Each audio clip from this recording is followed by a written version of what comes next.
안녕하십니까. 만화공인중개사의 저자 이영훈입니다. 오늘은 부동산공법 제26강 제3편 도시 및 주거환경정비법 6번째 시간으로서 7. 관리처분 계획 등에 대해서 같이 공부하도록 하겠습니다. 사업시행자가 사업시행 인가를 받으면 본격적으로 이제 정비사업에 돌입을 하게 됩니다. 그 첫 번째 단계가 바로 분양을 공고합니다. 자, 분양을 공고하고, 이 분양 공고는, 여기서 말하는 분양 공고는 해당 정비사업 구역 내에 있는 토지 등 소유자에게 분양을 공고하는 겁니다. 통지하고. 그리고 나서 이제 분양 신청을 받습니다.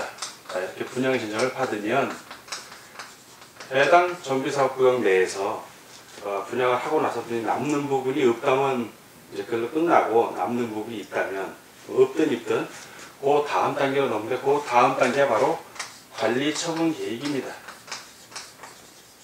자, 관리처분 계획이라는 것은 사업시행자가 이제 분양 공고하고 분양 신청 받아서 그 이후에 어떤 식으로 정비사업을 할지 계획을 짜갖고 그 시장 분수에게 허락을 받는 과정을 얘기합니다.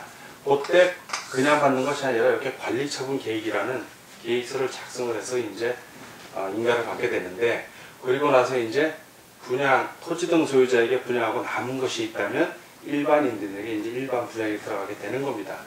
자, 그럼 먼저 분양 공고 같은 건 어떻게 하냐면, 그 사업시행자가 이제 사업시행 인가를 받으면 사업시행 인가의 고시가 있을 것입니다. 자, 사업시행 인가 고시. 이 인가 고시를 받은 날, 자, 이 인가 고시를 받은 날로부터 60일 이내에, 자, 60일 이내에 그 분양 공고에 대한 것을 토지 등 소유자에게 알려야 됩니다. 그 어떤 걸 알리냐면 이제 부담금 내역, 계략적인 걸 알리죠. 정확하게 이제 산정이 안 되니까 계략적인 내용하고 분양 신청 기간 같은 것을 토지 등 소유자에게 먼저 통지를 합니다. 통지를 하고, 그리고 분양 대상 대지 또는 분양 대상 건축물 등에 대해서 해당 지역에서 발간되는 일간신문에, 일간신문, 전국신문이 아니라 해당 지역에서 발간되는 일간신문이다. 거기다가 이제 분양 공고를 해야 합니다. 자, 이렇게 해서 분양 공고를 하면 그 분양 공고한 요 사업시행 인가 고시한 날입니다. 날. 고시일. 이것도 60일 이내에 토지 등 소유자에게 통지하고, 그리고 일간신문에 공고하면 그 분양 공고 기간 안에 분양 신청을 받는 겁니다. 자, 분양 신청 기간은 언제냐 하면 그 기간이 통지한 날로부터, 자, 이 통지한 날, 자, 통지일이 되겠습니다. 이 통지한 날로부터 30일 이상 60일 이내에, 자, 30일 이상 60일 이내에 분양 신청 기간을 정해서 분양을 받아야 됩니다. 그리고 다만 그 사업시행자가 관리처분 계획 수립에 지장이 없는 범위 내에서 요 분양 신청 기간을 20일 연장이 가능합니다. 20일간 연장이 가능해요. 자, 분양 신청 기간은 꼭 30일에서 60일 내로 하는 건 아니고 30일 이상 60일 이내니까 그 사이의 기간을 정해서 하면 되는 겁니다. 자, 이렇게 해서 분양 신청이 다 끝나면 계획을 세울 수가 있어요. 이때부터 사업시행자가 구체적으로 세우는 계획이 바로 관리처분 계획입니다.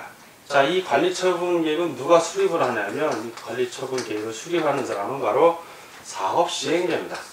정비사업을 시행하는 시행자가 수립을 하게 되고, 그리고 수립 시기는, 자, 이 수립하는 시기는 바로 언제냐면 방금 분양 신청이 끝나야 돼요. 끝나야 누가 분양을 신청했고 분양을 안 했는지, 그 남는 앞으로 분양할 부분 중에 남는 부분이 있으면 그 잔여분을 어떻게 할지가 다 계획이 나오기 때문에 요 시기는 바로 분양 신청이 종료한 때입니다. 종료한 때.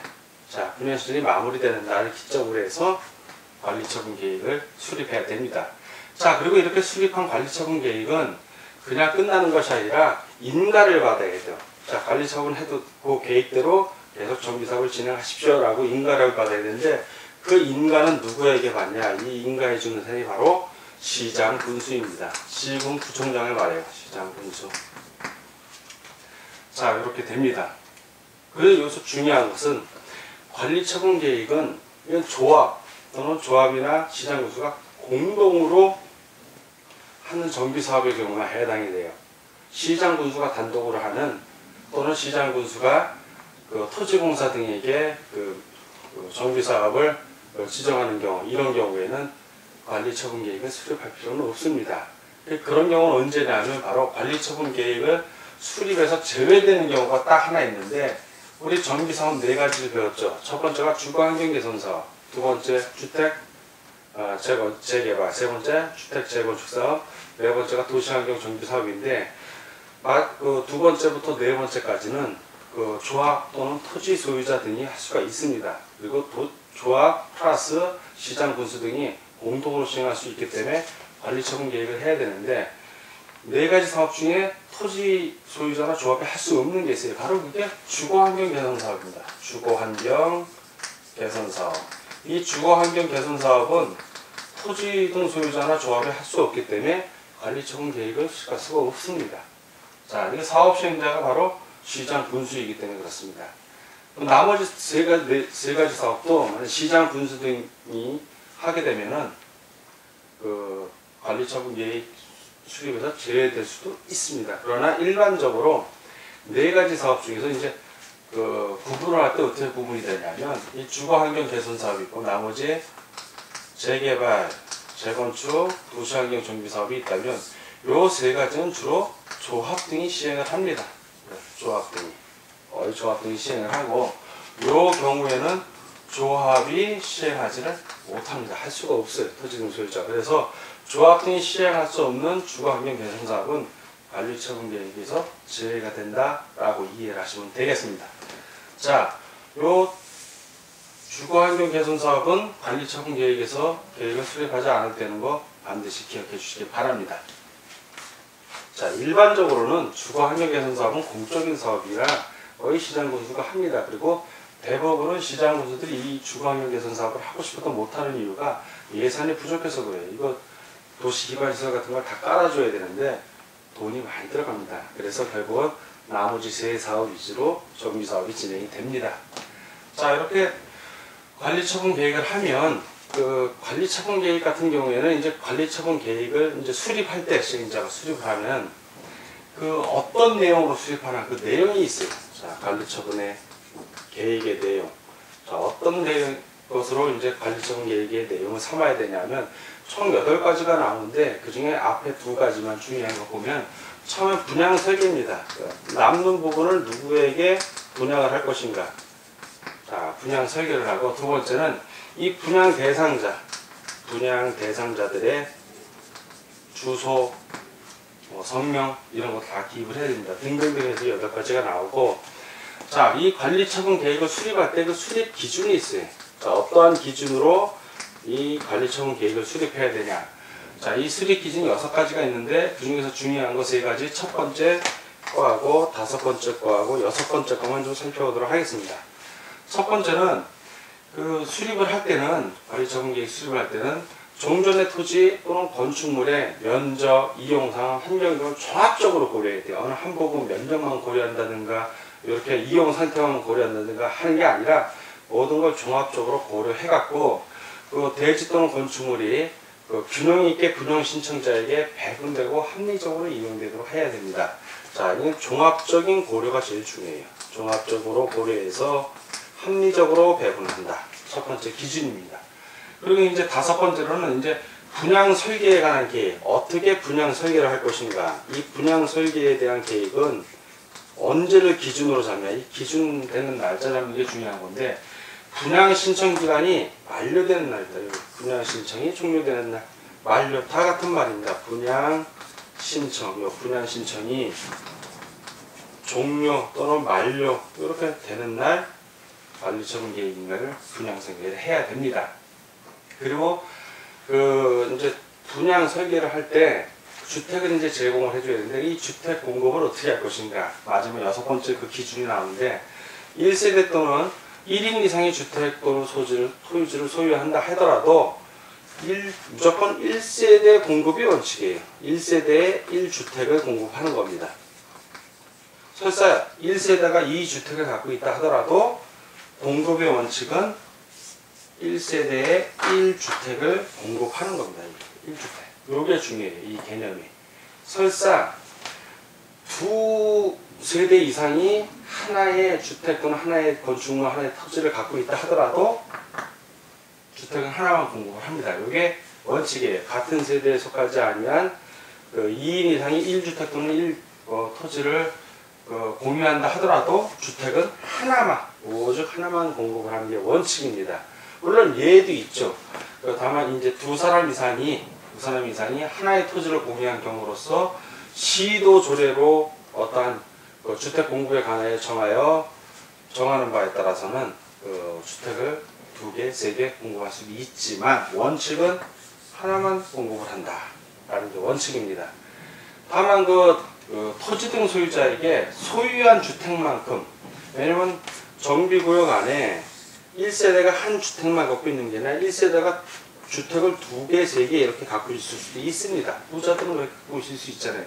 자, 그런 경우에 소유한 주택만큼 주택을 공급하는 경우가 있어요. 예외적으로. 이게 한 3가지 정도가 나오는데, 첫 번째는 이게 수도권에 과밀 업적권에 있으면 안 돼. 즉 수도권에 있으면 안 돼. 수도권 외의 지역이면 이런 것도 가능하다는 얘기고, 두 번째는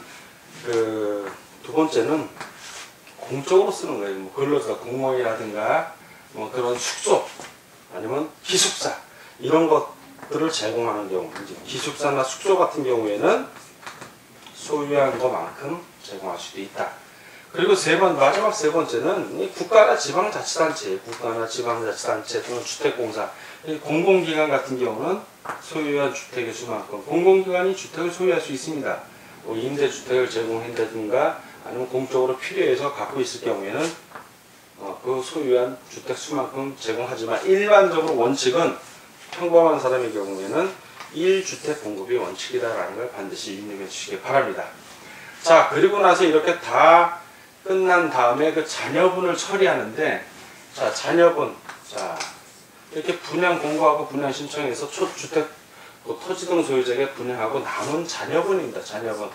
자, 이 잔여분은 어떻게 처리할 것인가? 이 잔여분은 사업 시행자가 분양 신청을 하고 분양 신청 받은 후에 남은 잔여분을 말합니다. 이 잔여분이 있을 때는 보류지로 정할 수도 있습니다. 보류지로 정할 수도 있고, 그리고 조합원 관리처분 계획의 인가를 받은 후에는 이제 일단 보류지죠. 현재까지는. 그리고 관리처분 계획을 인가를 받으면 뭐 할 수 있냐면 일반인에게, 조합원 외의 자에게, 자, 조합원 아닌 자에게도, 외의 자에게도 분양을 할 수 있습니다. 자, 이 분양은 일반 분양이라고 그러죠. 보통 이건 조합원 분양이고, 여기 있는 건 일반 분양하는 건 관리처분 계획을 인가 받은 다음에 일반 분양 공고를 합니다. 자, 그럼 이제 관리처분 계획은 어떠한 절차를 통해서 이제 인가를 받나? 그 인가 절차를 좀 보도록 하겠습니다. 자, 관리처분 계획은 사업 시행자가 일반 분양하기 위해서 만드는 처분 계획이라고 보셔도 되고, 정비 사업을 계속 추진하기 위해서 하는 계획이라고 보셔도 무방합니다. 그럼 이 관리처분 계획은 어떻게 인가를 받냐면, 먼저 이 관리처분 계획을 수립을 해야죠. 인가받기 전에 수립을 하면 그 토지 등 소유자가 볼 수 있게 공람을 해요. 자, 공개적으로 보여준다는 얘기입니다. 자, 공람은 며칠 이상 하냐면 30일 이상 합니다. 30일 이상. 그러니까 30일 해도 상관은 없는 거예요. 이상이니까. 자, 30일 이상을 하고, 이제 토지 등 소유자에게 이제 공람하고, 의견도 청취합니다. 의견 청취해요. 물론 사업 시행자가 이렇게 공람하고 의견 청취를 하는 거예요. 그리고 나서 인가 신청을 합니다. 인가 신청을 해요. 자, 인가 신청을 하면, 자, 누구에게 인가 신청을 한다? 시장 군수에게 인가 신청을 하는 겁니다. 그러면 시장 군수는 인가 신청을 받은 날로부터 며칠 이내 30일 이내에 인가할지 말지, 인가 여부죠. 인가 여부를 통보해야 합니다. 자, 인가 여부 며칠 이내? 30일. 요거는 30일 이내에요. 아까는 30일 이상인데 요건 30일 이내에 인가 여부를 통보해 줍니다. 자, 그리고 인가가 되면 인가를 해준 경우에는 시장군수가 그 인가한 거를 고시를 해야 돼. 누구나 알 수 있게. 자, 고시를 합니다.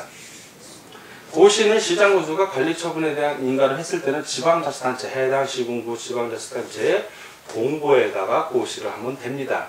자, 이렇게 하고 이때 사업시행자가 할 일이 있는데 뭐냐면 사업시행자가 요 공람을 하거나, 자, 사업시행자가 공람하거나 인가를 받았을 때, 자, 인가를 받았을 때는 물론 고시도 다 해주지만 이렇게 공람을 하거나 인가를 받았을 때는 분양시 토지 등 소유자 또는 분양 신청을 그 한 자에게 이 공람할 때는 공람 계획이 있다고 개별적으로 통지를 해줘야 될 것이고, 또 인가를 받았을 때는 이러한 거에 의해서 우리가 관리처분 계획 인가를 신청을 했고 인가를 받았습니다. 드디어 하고 다 통지를 해줘야 됩니다. 이 두 가지 경우에는 통지, 토지 등 소유자 또는 분양을 받은 자에게 통지를 해줘야 됩니다. 자, 이렇게 해서 관리처분 계획 인가를 받으면 이 인가를 받으면 인가의 고시에 고시를 해야 됩니다. 인가 고시에 효과가 발생을 해요. 자, 분명히 어떠한 효과가 있기 때문에 신청을 하는 거고, 신청을 해서 인가 고시를 받게 되면 어떠한 효과가 있냐. 이제 관리처분 계획에 의해서 정비사업을 하려면 가장 먼저 할 게 뭐예요? 자, 노후하고 낡은 집들이 다닥다닥 붙어 있어요. 자, 뭘 하겠다는 거예요? 이거 다 허물고 철거하고 반듯하게 집들을 이렇게 지어주겠다는 거 아니에요? 그래서 분양하는 거예요, 지금. 정비사업이 그 얘기예요. 그러면 관리처분 계획 인가를 받았으면 이제 정비사업을 해도 된다고 허락이 나온 거예요. 철거해야죠, 철거. 네. 바로 뭘 할 수 있냐? 효과의 첫 번째는 건축물을 철거할 수 있는 거예요.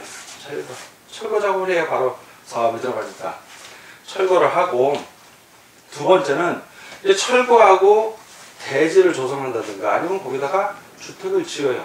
주로 아파트를 짓죠. 주택을 지으면 이제 조성대지 등이라고 그래요. 자, 조성한 대지 등. 이 안에 주택이 또 토지 다 들어가 있습니다. 그러면 이 조성된 대지하고 건축물을 관리처분 계획에 의해서 처분을 해야 돼요. 처분 또는 관리를 해야 됩니다. 처분 또는 관리. 자, 관리처분 계획에 분양하기로 해준 부분은 분양을 하면 될 것이고, 보류지로 남겨놨으면 보류지로 남긴 거에 대한 처분 계획에 따라 가면 되는 겁니다.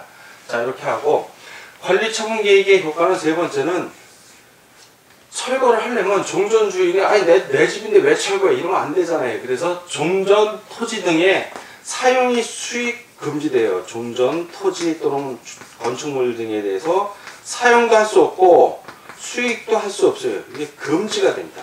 금지가 되는 거예요. 자, 그리고 종전 토지 등에 대해서 사용 수익이 금지되니까 토지 또는 건축물 다 마찬가지예요. 그러면 무엇도 가능하냐면 그 종전 건축물의 토지나 건축물의 지상권이나 임차권을 갖고 있는 사람들, 자, 지상권 등이라고 합니다.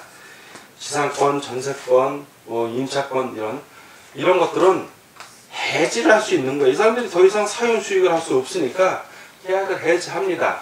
그럼 지상권자들이 토지 소유자에게 계약 해지를 할 수 있는 거예요. 주인들에게. 자, 그러면 이 지상권자가 어떤 지료를 낸 곳이 있다든가 보증금 같은 거, 전세권자가 전세 보증금 또 임차권자가 보증금을 받을 게 있다면 그 보증금을 계약을 해지한 경우에는 사업시행자에게 대신 구상권을 청구할 수 있어요. 왜? 토지 등 소유자가 당장 돈이 없으니까. 그러면 사업시행자가 대신 줍니다. 다 줘요. 왜? 사업을 진행해야 되니까. 그러면 나중에 사업시행자가 토지 등 소유자에게 내가 당신을 위해서 전세금 보증금을 줬으니까 나에게 돈을 전세권자에게 주지 말고 나에게 주면 된다고 구상권을 행사하는 겁니다. 자, 그럼 토지 등 소유자는 알았다고 나중에 집이 생기면 거기에 저당권을 설정해 준다든가 이렇게 조치를 취하면 되는 거고, 안 한다면 사업시행자가 토지 등 소유자에게 나중에 이제 나중에 이제 분양받을 주택이죠. 거기다가 압류 조치를 하면 되는 겁니다. 자, 이렇게 해서 관리처분 계획 인가가 다 끝나고 마지막에 이제 건물이 다 지어졌어요. 그러면 관리처분 계획에 의해서 뭘 해야 되냐? 건축물 등을 공급을 해줘. 사실 주택을 만들어서 주겠다는 거 아니에요. 자, 그러면 마지막에는 이 관리처분 계획에 따라서 뭘 해야 된다? 건축물을 공급하는 겁니다. 건축물 등 주택이죠, 다시는 이게 등을 공급을 해야죠. 공급, 이게 최종 목표였으니까. 그럼 사업 시행자가 이제 정비 사업식으로 건설된 건축물을 인가된 관리처분 계획에 따라서 토지 등 소유자에게 분양 신청하는 사람에게 제공을 하는 것들 공급을 합니다. 그 공급을 하는 거고, 첫 번째는 이제 공급을 하는데 그 국토해양부 장관, 자 국장, 그리고 시도지사, 그리고 시장 군수, 그리고 주택공사 등 이런 사람들, 자 이런 사람들이 이런 사람들이 요청을 합니다. 이런 사람들에게 이제 조합이 요청을 해요. 뭘 요청을 하냐면 그 주택 재개발 사업을 시행하면서 주택을 건설하게 된 임대주택이에요. 임대주택.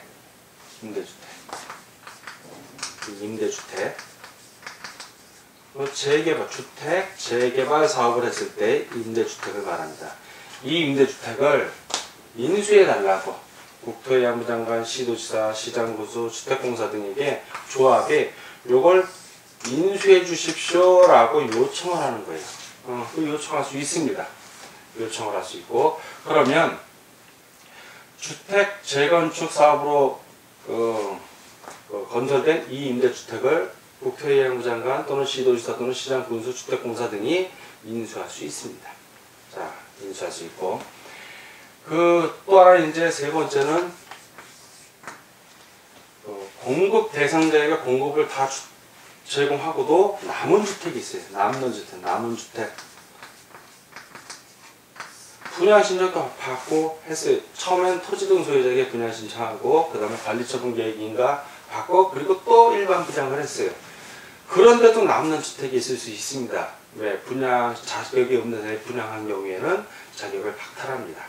돈을 돌려주면 되는 거예요. 그리고 그 남은 주택을 다시 분양을, 이런 경우 공급 대상자 외의자에게도 다시 공급할 수 있습니다. 일반 분양을 또 할 수 있다는 얘기입니다. 자, 그리고 네 번째는 바로 이런 사람들, 국장, 시도지사, 시장군수, 주택공사 등입니다.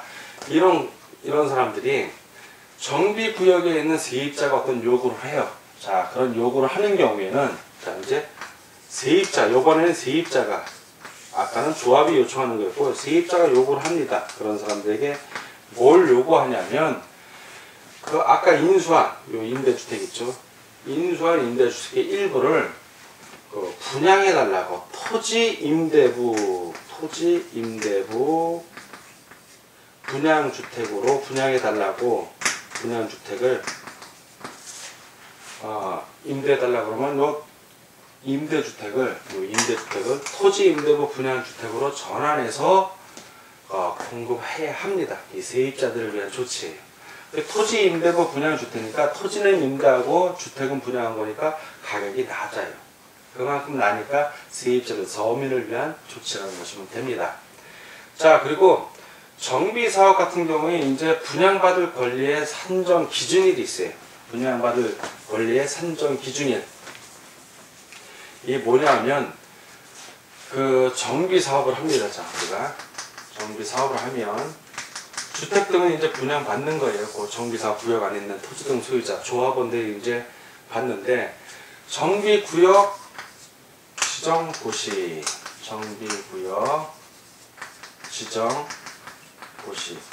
자, 이 정비구역 지정고시는 누가 하냐면, 그것도 국세받은 차에서 시도지사하고 대도시시장이 하는 겁니다. 그리고 정비사업을 지정 요청하는 거, 정비계획 세워갖고 지정 요청하는 거는 시장 군수가 하는 거예요. 시군구청장이. 자, 이렇게 지정고시를 하면 이 지정고시가 있은 날, 자, 이 지정고시를 말합니다. 지정고시가 있은 요 날을 기준으로 해요. 원칙이. 네, 원칙이 두 가지가 있는데,